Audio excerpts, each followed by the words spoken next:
La logique de sauvegarde des modifications sur la version web app d'Excel n'est pas la même que sur la version bureau. Effectivement, le bouton enregistrer n'existe plus.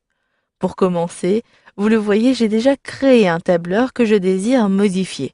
Vous allez le voir si ici je modifie la date de naissance d'Arnaud Martin. Il me suffit de cliquer à cet endroit-ci et de saisir plutôt le 1er janvier, ici 1978.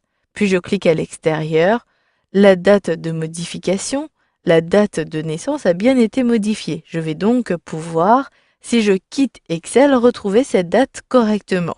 D'ailleurs, vous le voyez ici, j'ai 21 lignes. Je désire supprimer les 3 dernières lignes du tableau. Il me suffit de sélectionner ces éléments, de cliquer droit et de sélectionner supprimer les lignes. Je n'ai plus que les 18 premières lignes. Pour vérifier maintenant que toutes ces modifications ont bien été prises en compte, il me suffit de retourner sur SkyDrive ou même sur mon dossier Mes tableurs. Je clique à cet endroit-ci. D'ailleurs, il s'agit des mêmes manipulations que vous soyez ici sur votre espace SkyDrive Pro ou Perso. Si je reviens sur Données clients complètes, il me suffit de cliquer ici et je reconnaîtrai mon document mis à jour. Vous le voyez au bout d'un instant, j'ai bien la date de naissance d'Arnaud Martin qui est toujours le 1er janvier 1978 et si j'utilise la barre de défilement, je n'ai plus que les 18 premières lignes. D'ailleurs, il ne m'est pas possible d'annuler ou de rétablir les modifications.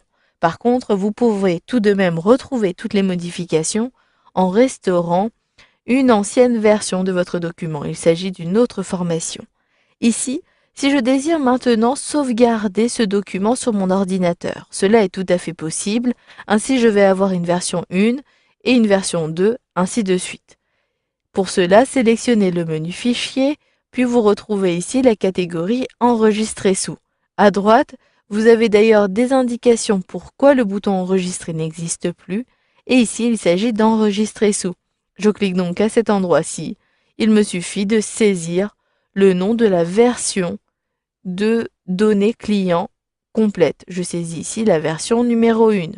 Puis, une fois que j'ai terminé, il me suffit de sélectionner Enregistrer. Automatiquement, vous allez avoir une version générée sur SkyDrive Live. Je vous montre. Ici, j'ai bien données clients complète 1. Et si je retourne sur mes tableurs, je vais également avoir la version numéro 1. J'ai bien une version 1 et une version 0 initiale. Pour modifier maintenant données clients complète 1, j'apporte directement les modifications sur le document et ici il ne s'agit pas d'Arnaud mais d'Hervé.